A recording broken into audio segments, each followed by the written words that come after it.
जय श्री राम। यहाँ तक की रामायण कथा में कह चुकी हूँ। आगे की कथा इस प्रकार है।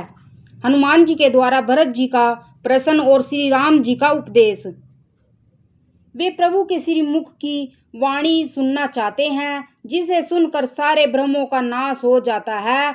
अंतर्यामी प्रभु सब जान गए और पूछने लगे, कहो हनुमान, क्या बात है। तब हनुमान जी हाथ जोड़कर बोले, हे दीन दयालु भगवान सुनिए। हे नाथ, भरत जी कुछ पूछना चाहते हैं, पर प्रश्न करते मन में सकुचा रहे हैं। भगवान ने कहा, हनुमान, तुम तो मेरा स्वभाव जानते ही हो। भरत के और मेरे बीच में कभी भी कोई अंतर भेद है। प्रभु के वचन सुनकर भरत जी ने उनके चरण पकड़ लिए और कहा, हे नाथ, हे शरणागत के दुखों को हरने वाले, सुनिए। हे नाथ, ना तो मुझे कुछ संदेह है और न स्वप्न में भी शोक और मोह है। हे कृपा और आनंद के समूह, यह केवल आपकी ही कृपा का फल है। तथापि हे कृपा निदान, मैं आप से एक दृष्टता करता हूँ। मैं सेवक हूँ और आप सेवक को सुख देने वाले हैं। इससे मेरी दृष्टता को अक्षमा कीजिए और मेरे प्रश्न का उत्तर देकर सुख दीजिए। हे रघुनाथ जी, वेद पुराणों ने संतों की महिमा बहुत प्रकार से गाई है। आपने भी अपने श्रीमुख से उनकी बड़ाई की है और उन पर प्रभु का प्रेम भी बहुत है। हे प्रभु, मैं उनके लक्षण सुनना चाहता हूँ। आप कृपा के समुद्र हैं और गुण तथा ज्ञान में अत्यंत निपुण हैं। हे शरणागत का पालन करने वाले, संत और असंत के भेद अलग अलग करके मुझको समझाकर कहिए। हे भाई, संतों के लक्षण असंख्य हैं, जो वेद और पुराणों में प्रसिद्ध हैं। संत और असंतों की करनी ऐसी है जैसे कुल्हाड़ी और चंदन का आचरण होता है। हे भाई सुनो, कुल्हाड़ी चंदन को काटती है क्योंकि उसका स्वभाव या काम ही वृक्षों को काटना है, किंतु चंदन अपने स्वभाववश अपना गुण देकर उसे काटने वाली कुल्हाड़ी को सुगंध से सुवासित कर देता है।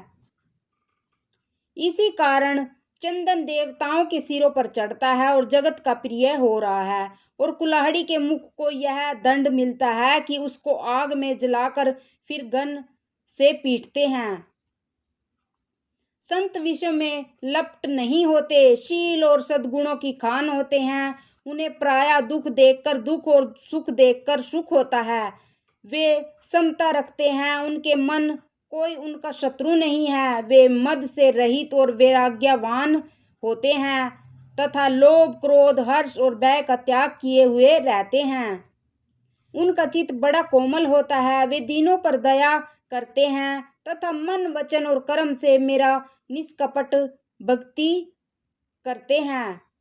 सबको सम्मान देते हैं पर स्वयं मान रहित होते हैं। हे भरत, वे प्राणी मेरे प्राणों के समान हैं।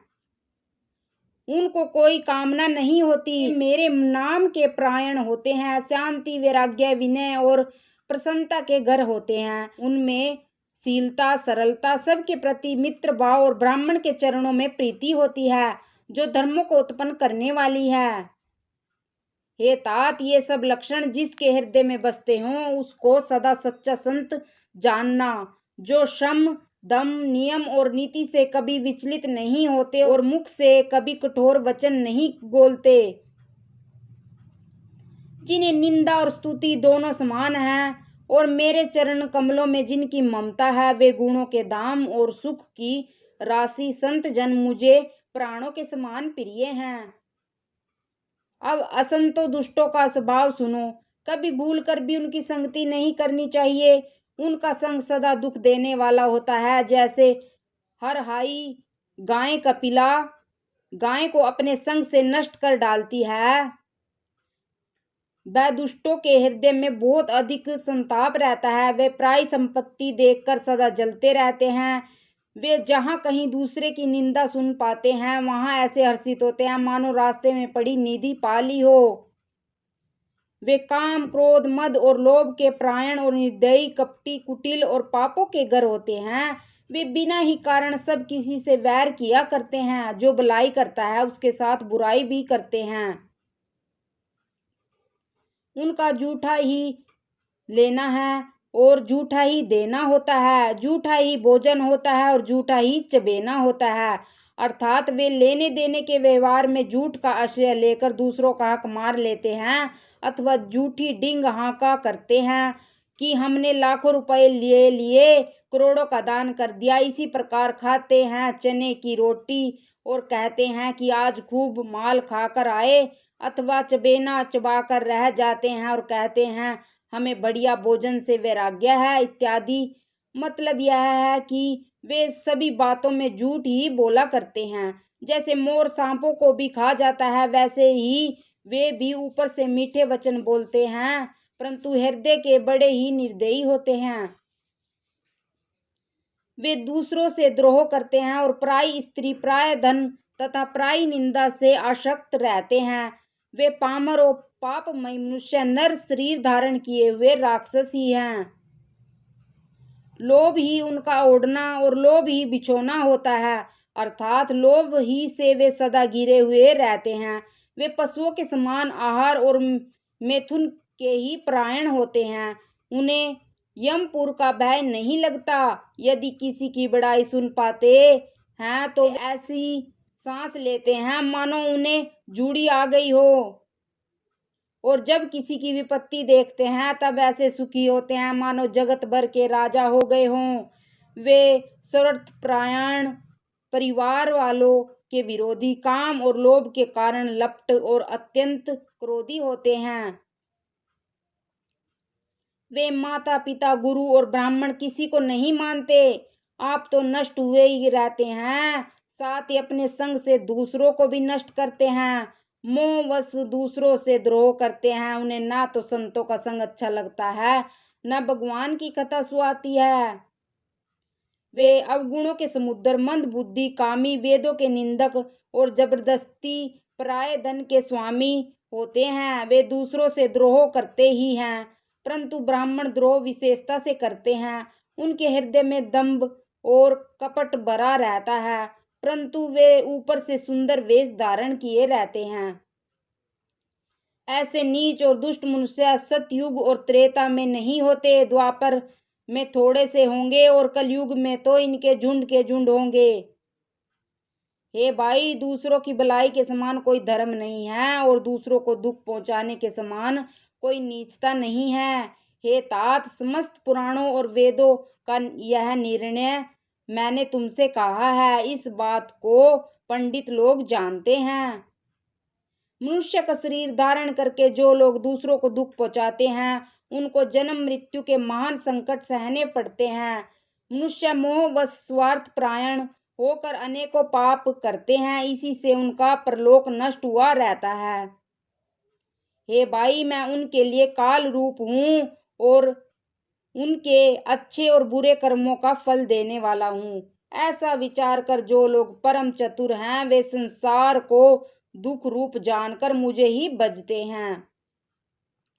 इसी से वे शुभ और अशुभ फल देने वाले कर्मों को त्याग कर देवता, मनुष्य और मुनियों के नायक मुझको भजते हैं। मैंने संतों और संतों के गुण कहे। जिन लोगों ने इन गुणों को समझ रखा है वे जन्म मरण के चक्कर में नहीं पड़ते। हे तात, सुनो, माया से रचे हुए ही अनेक गुण और दोष हैं। गुण इसी में है कि दोनों ही न देखे जाएं, इन्हें देखना ही अविवेक है। भगवान के श्रीमुख से ये वचन सुनकर सब भाई हर्षित हो गए। प्रेम उनके हृदय में समाता नहीं। वे बार बार बड़ी विनती करते हैं। विशेषकर हनुमान जी के हृदय में अपार हर्ष है। तदंतर श्री रामचंद्र जी अपने महल को गए। इस प्रकार वे नित्य नई लीला करते हैं। नारद मुनि अयोध्या में बार बार आते हैं और आकर श्री राम जी के पवित्र चरित्र गाते हैं। मुनि यहाँ से नित्य नए नए चरित्र देखकर जाते हैं और ब्रह्मलोक में जाकर सब कथा कहते हैं। ब्रह्मा जी सुनकर अत्यंत सुख मानते हैं और कहते हैं, हे तात, बार बार श्री राम जी के गुणों का गान करो। सनक आदि मुनि नारद जी की सराहना करते हैं। यद्यपि वे मुनि ब्रह्मनिष्ठ हैं, परंतु श्री राम जी का गुणगान सुनकर वे भी अपनी ब्रह्म समाधि को भूल जाते हैं और आदर पूर्वक उसे सुनते हैं। वे राम कथा सुनने के श्रेष्ठ अधिकारी हैं। सनक आदि मुनि जैसे जीवन मुक्त और ब्रह्मनिष्ठ पुरुष भी ध्यान छोड़कर श्री राम जी के चरित्र सुनते हैं। यह जानकर भी जो श्री हरि की कथा से प्रेम नहीं करते, उनके हृदय सचमुच ही पत्थर के हैं। जय श्री राम।